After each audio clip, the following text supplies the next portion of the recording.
नहमदुहु व नसल्ली अला रसूलिल करीम अम्मा बाद फ़क़द क़ाल अल्लाहु तआला फ़िल कलामिल मजीद वल फ़ुरक़ानिल हमीद व अऊज़ु बिल्लाहि मिनश शैतानिर रजीम बिस्मिल्लाहिर रहमानिर रहीम इज़ा ज़ुलज़िलतिल अर्दु ज़िलज़ालहा व अख़रजतिल अर्दु अस्क़ालहा व क़ालल इंसानु मा लहा यौमइज़िन तुहद्दिसु अख़बारहा बिअन्न रब्बका अवहा लहा यौमइज़िन यस्दुरुन्नासु अश्तातन लियुरौ आमालहुम फमन यअमल मिस्क़ाल ज़र्रतिन खैरन यरह व मन यअमल मिस्क़ाल ज़र्रतिन शर्रन यरह। मोहतरम नाज़रीन और मुअज़्ज़ज़ सामीन इकराम, अल्लाह रब्बुल इज़्ज़त इस सूरा के अंदर क़यामत का ज़िक्र फरमा रहा है। क़यामत का दिन बड़ा हौलनाक, बड़ा ख़तरनाक, बड़ा हैबतनाक, बड़ा दर्दनाक क़यामत का दिन है। उस दिन का नाम सुनते ही हमारे पैरों तले ज़मीन निकल जाती है, हमारी नींदें उड़ जाती है, बेकरार होके उठते हैं कि या अल्लाह कैसा आपने दिन रखा है। ये जो आप पहाड़ देख रहे हो ये रुई की तरह उड़ जाएंगे। ये ज़मीन और आसमान जो आप देख रहे हो ये दफ्तरों की तरह लपेट लिए जाएंगे। जब इसराफील अलैहिस्सलाम सूर फूकेंगे तो रूए ज़मीन के ऊपर कोई चीज़ बाकी नहीं रहेगी। और जब दोबारा इसराफील अलैहिस्सलाम जब सूर फूकेंगे तो फिर मुर्दा कब्रों से मिट्टी झाड़ते हुए उठेंगे। और अल्लाह के नबी की हदीस है कि सबसे पहले हज़रत इब्राहीम अलैहिस्सलाम, उसके बाद मेरे को उठाया जाएगा। तो सारे इंसान कब्रों से उठाए जाएंगे दोबारा क़यामत के दिन, जिसको परले भी कहते हैं, जिसको क़यामत भी कहते हैं, जिसको हौलनाक दिन भी कहते हैं, जिसको रोज़े जज़ा भी कहते हैं।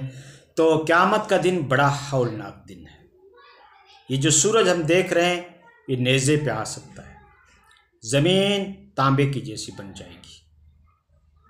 दूध पिलाने वाली औरत अपने बच्चे को भूल जाएगी। ना दोस्त दोस्त का होगा, ना बेटा बाप का होगा, ना माँ बेटे की होगी। इतना हौलनाक ख़तरनाक दिन होगा। लेकिन नेक लोगों के लिए अर्श का साया भी होगा। मैदान महशर की मिट्टी उनके लिए एक हलवे की तरह बन जाएगी। बहरहाल लंबी कहानियाँ, लंबी तफसीलात है, बड़ा इंटरप्रिटेशन है इस क़यामत के वाक़यात के अंदर। लेकिन मैं आपको एक मुख्तसर बता रहा हूँ। कोई किसी का ना होगा। हर इंसान, यहाँ तक के पैगंबर अपने नफ्सी नफ्सी में फंस जाएंगे, अपनी जान की फ़िक्र करने लग जाएंगे। पीर तो क्या, मुरीद तो क्या, मुर्शिद तो क्या, ख्वाजा तो क्या, गौस तो क्या, पैगंबर अपने नफ्सी नफ्सी में डूब जाएंगे। पैगंबर, नबी, जो अल्लाह के मुंतखब बंदे, जो अल्लाह के घर से सिलेक्ट किए गए थे, जिनका इंतखाब किया गया था, जिसको हम रसूल और पैगंबर कहते हैं, वो अपने पसीने में डूब जाएंगे, नफ्सी नफ्सी कहेंगे या अल्लाह तू रहम कर। काल आदम सफ़ीउल्लाह या रब्बना नफ्सी नफ्सी, काल इब्राहिम खलीलुल्लाह या रब्बना नफ्सी नफ्सी, काल नूह नजीउल्लाह या रब्बना नफ्सी नफ्सी, काल मूसा कलीमुल्लाह या रब्बना नफ्सी नफ्सी, काल ईसा रूहुल्लाह या रब्बना नफ्सी नफ्सी, काला पैगम्बर मोहम्मद मुस्तफ़ा सल्लल्लाहु अलैहि वसल्लम या रब्बना उम्मती उम्मती। उम्मती उम्मती तो सिर्फ एक पैगम्बर ही कहेगा, वो हमारे नबी मोहम्मद मुस्तफ़ा सल्लल्लाहु अलैहि वसल्लम कहेंगे। और यही पैगम्बर हमारे हक़ में सिफारिश करेंगे तमाम उम्मतियों के बारे में। तो दोस्तों किस्सा बहुत तवील है, बहुत लंबा है। 50,000 वर्ष के बराबर एक दिन होगा। और फिर उसके बाद पुलसरात, जो 1500 साल का रास्ता है, 500 साल चढ़ने का, 500 साल प्लेन, 500 साल उतरने का, 1500 साल का रास्ता है पुलसरात का। हर आदमी को उस पर गुजरना है। नेक और बद, शरीफ और जाहिल, अनपढ़ और पढ़ा लिखा, सबको उसके ऊपर गुजरना है, उसको पार करना है। जो जहन्नम के ऊपर बिछाई जाएगी पुलसरात, और बारीक इतनी कि तलवार से ज़्यादा तेज़ और धागे से भी ज़्यादा बारीक वो पुलसरात का रास्ता होगा। वो जहन्नम के ऊपर बिछाया जाएगा और हर इंसान को वहाँ पार करना है। तो ये सारे मरहले, ये सारी मंजिलें अभी बाकी पड़ी है। और आलम बरज़ख को देख लो ने, बहुत लंबा, कितने वक्त तक हमको कब्र के अंदर रहना पड़ेगा। और जो मर गया, हदीस में लिखा कि उसकी क़यामत खड़ी हो गई, यानी आखिरत की मंजिलों का उसे मुकाबला करना ही पड़ेगा।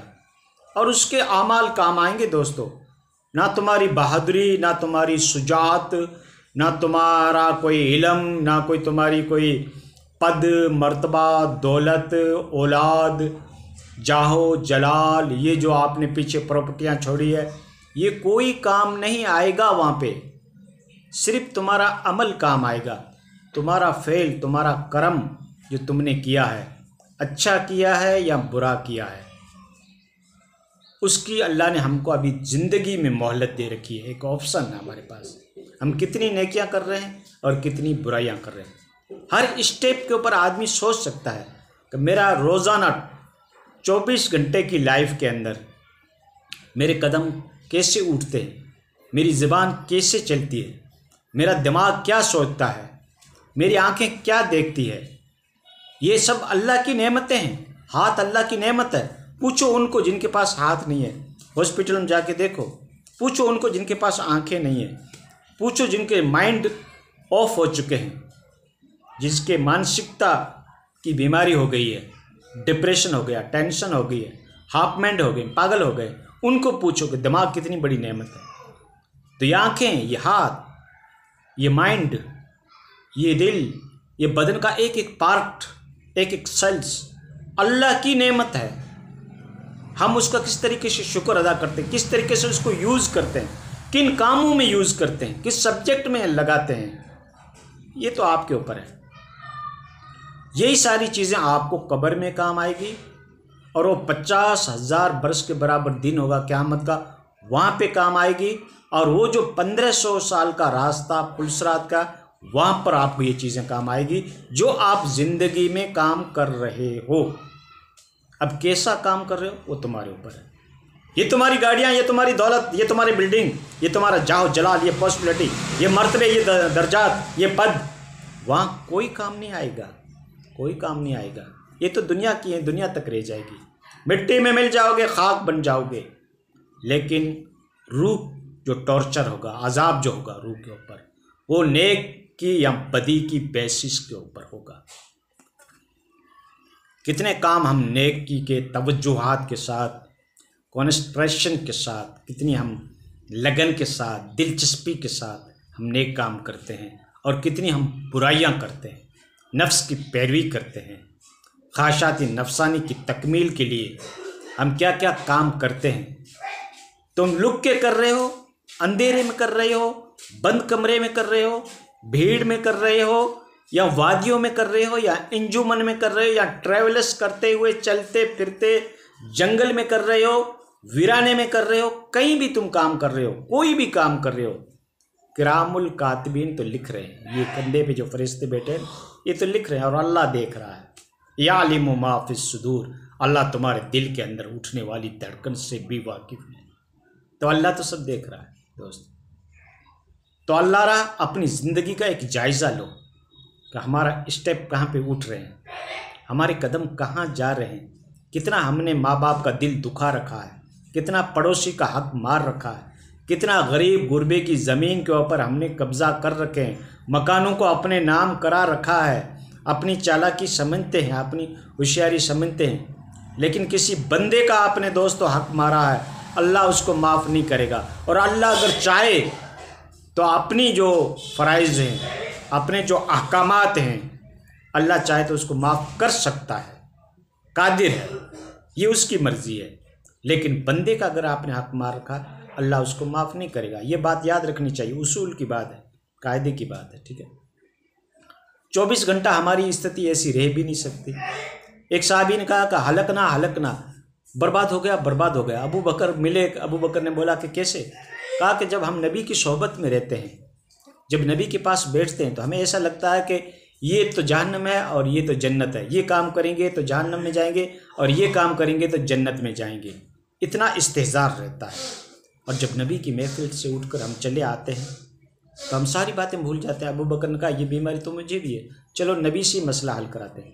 नबी की सोहबत में गया और जाके पूछा तो अल्लाह के नबी ने कहा ये बशर की ये ताकत नहीं कि 24 घंटा उसको ऐसा इस्तेहज़ार रहे। अगर ऐसा इस्तेहज़ार रहता कि ये सब सामने हैं तो फिर तो तुम्हें गलियों में फरिश्ते सलाम करने के लिए आ जाते।